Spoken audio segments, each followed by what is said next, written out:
எதிரில் இருக்கக்கூடிய உங்களை பார்க்கும்போது ஒரு 50 ஆண்டுகள் டைம் டிராவல் பண்ணி பின்னாடி போன மாதிரி எனக்கு இருக்கு. உங்களை மாதிரி இளைஞனா கிராமமா தமிழ்நாடு முழுக்க பயணம் பண்ணி இந்த இளைஞரணியை வளர்த்தெடுக்க நான் பயணம் செய்த அவைகளை எல்லாம் எண்ணி பார்க்கிறேன். அதுதான் இப்பொழுது எனக்கு ஞாபகங்களாக வந்து கொண்டிருக்கிறது. எத்தனை ஞாபகங்கள்! இரவு பகல் பார்க்காம, தூக்கம் இல்லாம கிராமங்கள் தோறும் கொடியேற்றம், திண்ணை பிரச்சாரம், நாடகம், பொதுக்கூட்டம் என கழக நிகழ்ச்சிகளை நடத்தி இருக்கோம். அப்படி உழைச்சி வளர்த்த திராவிட முன்னேற்ற கழகம் 75 ஆண்டுகளை நிறைவு செஞ்சிருக்கிறோம். அப்படிப்பட்ட கழகத்திற்கு புது ரத்தமாக வந்திருக்கக்கூடிய உங்களை எல்லாம் பார்க்கும்போது புது மகிழ்ச்சியும் நம்பிக்கையும் பிறக்குது. அது மட்டுமல்ல, உங்களுடைய எனர்ஜி எனக்கு டிரான்ஸ்பர் ஆகியிருக்கு. இப்போ இந்த மாபெரும் இயக்கத்தை பேரறிஞர் அண்ணா அவர்கள் தொடங்கினப்போ அவருக்கு வயசு 40, தலைவர் கலைஞருக்கு 25 வயசு தான். பேராசிரியர், நாவலர்னு பலரும் அவங்களோட இருந்தவங்க அத்தனை பேருக்கு 20கள் தான் இருந்திருக்கிறாங்க. அவங்க எல்லாம் எப்படி ஃபயராக இருந்தாங்க என்பதற்கு ஒரு எக்ஸாம்பிள் சொல்றேன். 1941 தலைவர் கலைஞர் அவர்கள் தமிழ்நாடு தமிழ் மாணவர் மன்றம் என்ற அமைப்பை உருவாக்கினார். அதனுடைய முதலாம் ஆண்டு நிறைவுக்கு புரட்சி கவிஞர் பாவேந்தர் பாரதிதாசன் அவர்கிட்ட இருந்து ஒரு வாழ்த்துப்பா வந்துச்சு. அந்த வாழ்த்துப்பால புரட்சி கவிஞர் எழுதின வரிகள் தான், கிளம்பிற்றுக்கான் தமிழச்சிங்க கூட்டம் கிழித்திரிய தேடுதுகான் பகை கூட்டத்தை. இந்த லைனை கேட்கும் போதே அந்த இளைஞர்கள் எப்படி ஃபயராக இருந்திருப்பாங்கன்னு உங்களுக்கு புரியும். அந்த ஃபயர் பிராண்ட் தான் நம்ம திமுக. இது எதெல்லாம் இந்த தமிழ் சமுதாயத்துக்கு பின்னுக்கு இழுக்குமோ, எது எதெல்லாம் தமிழ்நாட்டை இருட்டுக்குள்ள தள்ளுமோ, அது எல்லாத்தையும் தோற்கடிச்ச புது வரலாறு படைச்சோம். சும்மா எடுத்தோம் கவிழ்த்தோம்னு இங்க எதையும் பண்ணிடல. தெருவா வீடு வீடா போய் பேசி, டீ கடையும் சலூனுமே அரசியல் மேடைகளாக மாத்தி மக்களை எஜுகேட் பண்ணோம். உலக வரலாற்றை எல்லாம் சொல்லி நாம் ஏன் இன்னும் பின்தங்கிய நிலையில இருக்கோம்னு எடுத்து சொல்லி மக்களுக்குள்ள நல்ல மாற்றத்துக்கான விதைய சிந்தனையா விதைச்சாங்க. அண்ணா பேசுறார், கலைஞர் பேசுறார், நாவலர் பேசுறார், பேராசிரியர் பேசுறாருன்னு சொன்னா மக்களும் குடும்பமாக வந்து அவங்க பேச கேட்பாங்க. அவங்க பேச்சுல சொன்னதையெல்லாம் மக்கள் அவங்க ஊர்ல எடுத்துக்கிட்டு போய் சொல்லுவாங்க.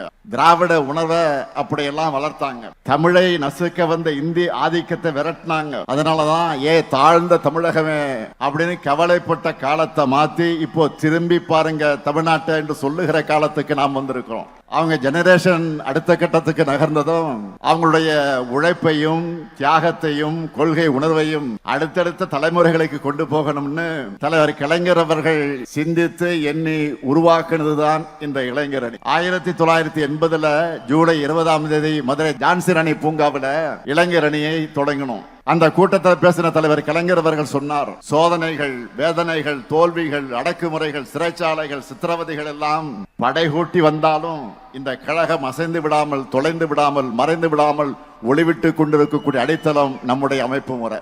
அதோட நம்முடைய லட்சிய பயணம் சேர்ந்து தொடரும்னு முழங்கினார். இளைஞர் அணிய அறிவிச்சிட்டோம்னு சும்மா இருந்துடல.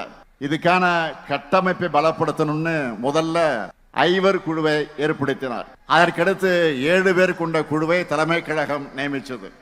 அந்த குழுவிலே நான் ஒருவன். இன்றைக்கு நாடாளுமன்றத்தில் கஜித்துக் கொண்டிருக்கக்கூடிய நம்முடைய திருச்சி சிவா, வாலாஜா ஹசேன், பரிதி இளம்பழுதி, தாரைமணியன், ஜெயம் ஜூலியஸ், பஞ்சவர்ணம் ஆகியோரெல்லாம் இருந்தோம். நாங்கள் எல்லாம் தமிழ்நாடு முழுக்க ஊராக கிராமமாக தெருவாக போனோம். இளைஞர்களை சந்திச்சோம். கழகத்தோட கொள்கைகளை எல்லாம் எடுத்து சொன்னோம். தந்தை பெரியார் மன்றம், அறிஞர் அண்ணா மன்றம், சிட்டி பாபு மன்றம், எம்ஆர் ராதா மன்றம், சத்தியவாணி முத்து மன்றம், கலைஞர் படிப்பகம், அஞ்சுகம் படிப்பகம், டாக்டர் நடேசனார் படிப்பகம், TM நாயர் வாசகர் வட்டம், சர்பிட்டி தியாகராயர் வாசகர் வட்டம்னு ஊராக சென்று மன்றங்களை அமைச்சோம். கொள்கைகளை கூறுபடுத்தியது மட்டும் இல்ல, மக்களையும் சந்திச்சு கழகத்தை வளர்த்தோம். இந்த பயணத்துல நாங்க சந்திக்காத சோதனைகளே இல்ல, துன்பங்களே இல்ல, துரோகங்களே இல்ல. அத்தனையும் தாண்டி கழகத்தோட லட்சிய பயணத்துக்கு துணை நின்றது நாங்க வளர்த்த இளைஞர் அணி. இப்போ அந்த பணியை தம்பி உதயநிதி கிட்டையும் உங்ககிட்டையும் ஒப்படைச்சிருக்கிறோம். அவரும் தன்னுடைய பொறுப்பை உணர்ந்து இன்னும் பவர்ஃபுல்லா செயல்படுறாரு. இன்னும் சொல்லணும்னா இறங்கி அடிக்கிறாரு.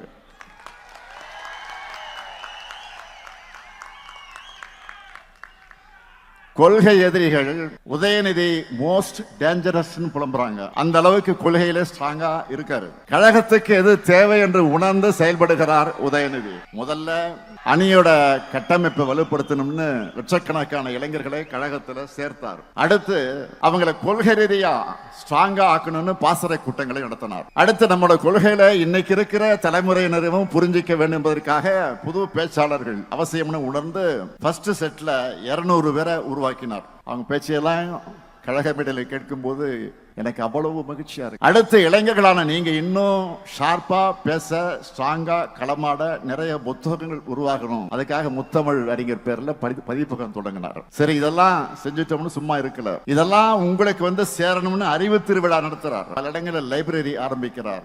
இதுதான் ஒரு பொலிட்டிஷியனுக்கு குவாலிட்டி. சரி, உதயநிதி இவ்வளவும் செய்யறாரு அப்படின்னா அடுத்து நீங்க என்ன செய்யணும்? அதை பற்றி கூட உதயநிதி இங்க சொன்னார். நம்மளோட லெகசியை மக்கள்கிட்ட கொண்டு போய் சேர்க்கணும். கழகத்தை வளர்க்கிற பணியில, கொள்கை விதைக்கிற பணியில ஈடுபடணும். காலையில முரசொலி படிச்ச பிறகு அதுல வெளியாகி இருக்கக்கூடிய கட்டுரைகள், கருத்துக்கள், தலையங்கங்கள், திராவிட இயக்க பார்வைகள்னு எல்லாவற்றையும் உங்களால முடிஞ்ச அளவுக்கு எல்லார்கிட்டையும் கொண்டு போய் சேருங்க. அது எல்லாத்தையும் சுருக்கமா இன்றைய இளைஞர்களுக்கு புரிகிற வரையில கிரியேட்டிவா மாத்தி உங்களுக்கு என்ன ஒரு ஸ்டைல பேசி எழுதி கொண்டு போங்க. அவங்களுக்கு விழிப்புணர்வையும் தெளிவையும் ஏற்படுத்தி தமிழ்நாட்டை உயர்த்தக்கூடிய கழகத்தின் பாதையில அவங்களை கொண்டு வரணும். இன்னைக்கு தொழில்நுட்பம் எவ்வளவோ பெருகிடுச்சு. அந்த அளவுக்கு உங்களுடைய கடமையும் பெருகிடுச்சு. ஏன்னா ஒன்றியத்துல பாஜக அரசு 3வது முறையா ஆட்சி அமைச்சிருக்கக்கூடிய இந்த ஆணவத்துல வலதுசாரி அமைப்புகளும் பிற்போக்கு சக்திகளும் ரொம்ப வேகமா முன்னே எப்போதும் இல்லாத ஆக்ரோஷத்தோட செயல்பட தொடங்கி இருக்காங்க. வெளுத்ததெல்லாம் பால் நம்பக்கூடிய மக்கள் கிட்ட பொய்களை, அவதூறுகளை, பிற்போக்கு எண்ணங்களை தேன் தடவி வார்த்தைகளால் கொண்டு போய் சேர்க்க ட்ரை பண்றாங்க. எடுத்துக்காட்டுக்கு சொல்றேன், எல்லோரும் ஃபேமிலி ஃப்ரெண்ட்ஸ் வாட்ஸ் குரூப்ல இருப்பீங்க. அதுல சொந்தங்கள் தங்களோட அன்பை, உணர்வை பரிமாறிப்பீங்க. ஆனா அதுல ஒருத்தர் மட்டும் எதை பத்தியும் கவலைப்படாம விஷம் தேய்ந்த கருத்துக்களை ஃபார்வர்ட் பண்ணுவாங்க. பலரும் ஏதோ படிக்காம அனுப்பியிருக்காருன்னு கடந்து போயிடுவோம். அதை அட்வான்டேஜா எடுத்துக்கிட்டு அவரும் தொடர்ந்து மெசேஜ் அனுப்புவார். அப்படிப்பட்டவங்களுடைய பிற்போக்கு கருத்துக்கள் தொற்று நோய் மாதிரி வேகமா பரவும். அதை தடுக்கணும்னா அதுக்கு மாற்று மருந்தான நம்முடைய கொள்கைகளையும் நாம தீவிரமா பரப்போம். பொய்யை பேசுறதுக்கு ஒருத்தர் தயங்காத போது உண்மையை பேசுறதுக்கு நெஞ்சில உரம் இருக்க நாம ஏன் தயங்கணும்? எதுக்காக இதை சொல்றேன்னா, இப்போ நம்ம தோல்ல தமிழ்நாட்டையும் தமிழ் மொழியும் காக்க வேண்டிய கடமை மட்டுமல்ல, ஒட்டுமொத்த இந்தியாவையும் நாட்டோட பன்முகத்தன்மையையும் காக்க வேண்டிய கடமை நமக்கு இருக்கு. இந்தியாவிலேயே பிஜேபிக்கு எதிராக ஐடியாலஜிக்கல் ஃபைட் பண்ணிக்கிட்டு இருக்கக்கூடிய ஒரே மாநில கட்சி நம்முடைய திமுக தான். அவங்களால வெற்றி கொள்ள முடியாதது நம்முடைய தமிழ்நாட்டை மட்டும்தான்.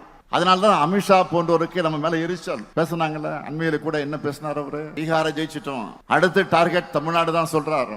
மாண்புமிகு அமித்ஷா அவர்களே, நீங்க இல்ல உங்க சங்கி படையே கூட்டிக்கிட்டு வந்தாலும் உங்களால் ஒண்ணும் இங்க பண்ண முடியாது. இது தமிழ்நாடு, இது தமிழ்நாடு. எங்களுடைய கேரக்டரையே புரிஞ்சிக்க மாட்டீங்களா?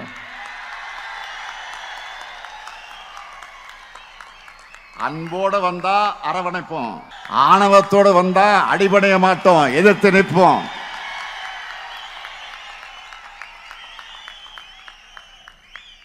மீண்டும் சொல்றேன், அன்போட வந்தா அரவணைப்போம், ஆணவத்தோடு வந்தா அடிபடைய மாட்டோம், எதிர்த்து நிற்போம். உங்களை ஜெயிச்சு காண்பிப்போம். இங்க கூடியிருக்கக்கூடிய இளைஞரணி தம்பிகளுக்கு சொல்றேன், ஒவ்வொரு தலைமுறைக்கு முன்னாடியும் ஒரு வரலாறு ஒரு கடினமான கேள்வியை முன்வைக்கும். அதுக்கு ரியாக்ட் பண்ண முடியாம மண்டியிடக்கூடியவங்களை வரலாறு மறந்து மக்களும் மன்னிக்க மாட்டாங்க.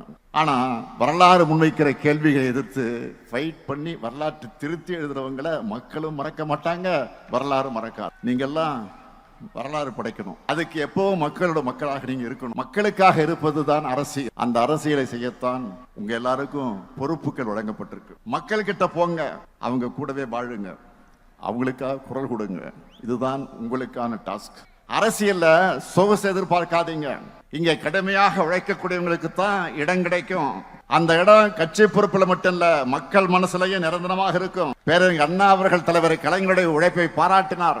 தலைவர் கலைஞர் என்னை பத்தி சொல்லும் போது உழைப்பு உழைப்பு உழைப்புன்னு தான் சொல்வார். இப்ப நானும் தம்பி உதயநிதி அவருடைய உழைப்பை பார்க்கிறேன். அதே உழைப்பு உழைப்பு உழைப்பு, அதைத்தான் உங்ககிட்ட எதிர்பார்க்கிறேன்.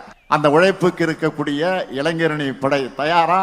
உதயநிதி பேசும்போது கேட்டார், வரும் தேர்தலில் இளைஞர்களுக்கு வாய்ப்பு கொடுங்கன்னு கேட்டார். அவருக்கு மட்டுமல்ல, உங்களுக்கு நான் சொல்லிக் கொள்வது, இன்னைக்கு உள்ளாட்சியில, சட்டமன்றத்தில், அமைச்சரவையில, நாடாளுமன்றத்தில் நாட்டையே திரும்பி பார்க்க வைக்கக்கூடிய அளவுக்கு செயல்படுகிற பல பேர் இளைஞரணியிலிருந்து வந்தவர்கள் தான். நாளைக்கு உங்களிலிருந்து பலரும் இந்த இடத்திற்கு வரணும். நிச்சயமாக வரத்தான் போறீங்க. அதுக்கு தயாராக இளைஞரணியும் தாய் வீட்டை பயன்படுத்திக்குங்க. இங்க உதயநிதி சொன்ன மாதிரி நீங்க ஒவ்வொருத்தரும் மினிமம் 10 இளைஞர்களை உங்களோட சேர்த்துக்கணும். அவங்களுக்கு அரசியல் உணர்வை, நம்முடைய கொள்கைகளை, திராவிட மாடல் அரசியல் சாதனைகளை கொண்டு போங்க.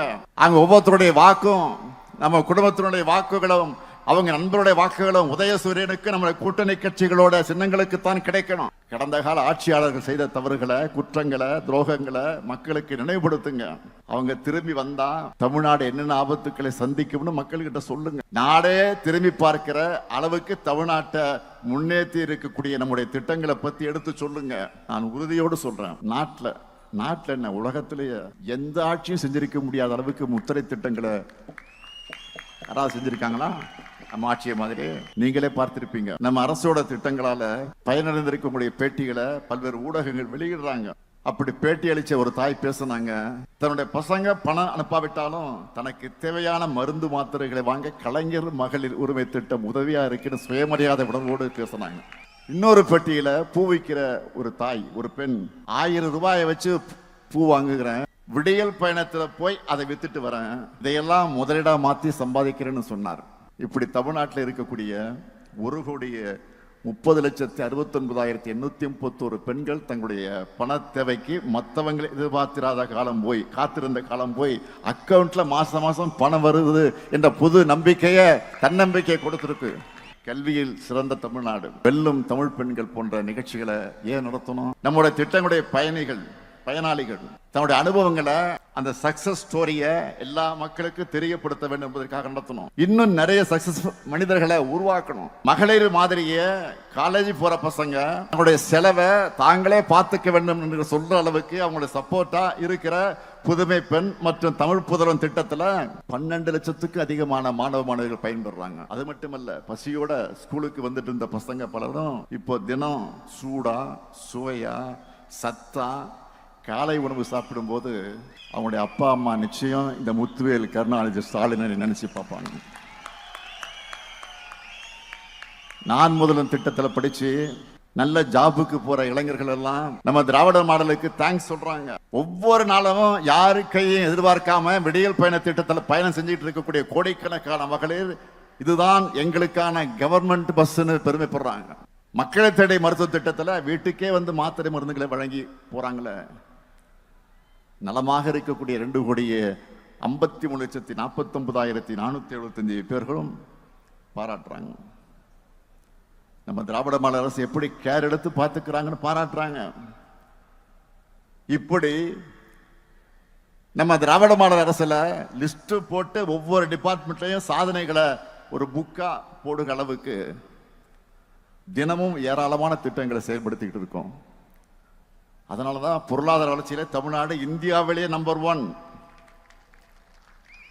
ஒன்றிய அரசு வெளியிடுகிற பல சர்வே ரிப்போர்ட் எல்லாவற்றிலும் நம்ம தமிழ்நாடு தான் டாப். இந்த திட்டங்கள் எல்லாம் பத்தியும் நீங்க ஃபிங்கர் டிப்ஸ்ல வச்சுக்கணும்.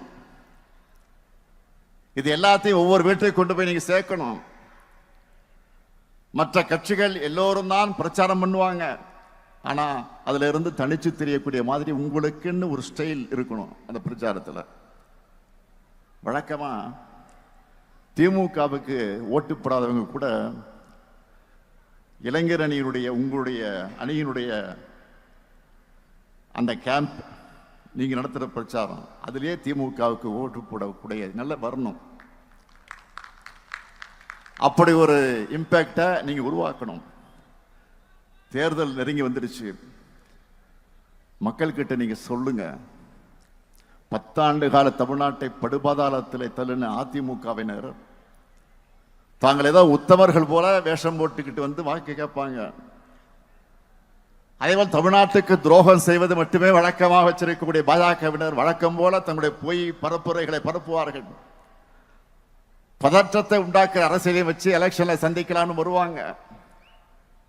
இவங்க கிட்ட கைகட்டி வாய் புத்தி அடிமை சேவகம் செஞ்சு கொண்டு இருக்கக்கூடிய தமிழ்நாட்டோட உரிமைகளை தமிழுடைய சுயமரியாதை அட வைக்கலாம்னு நேரடியாகவும் மறைமுகமாகவும் வேலை செய்ய பல கூட்டங்கள் இருக்கு. 2026 தேர்தலில் மக்கள் முன்னாடி இருக்கக்கூடிய கேள்வி என்னன்னா, இன்னும் 50 ஆண்டுகள் முன்னோக்கி நடைபெற போறோமா,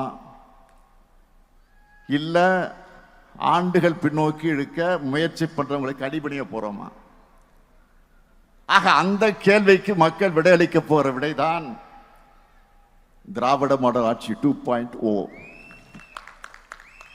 அதுக்கு நீங்க எல்லாரும் கடுமையா உழைக்கணும். திராவிட முன்னேற்ற கழகத்தோட எதிர்காலத்துல தான் தமிழ்நாட்டோட எதிர்காலம்,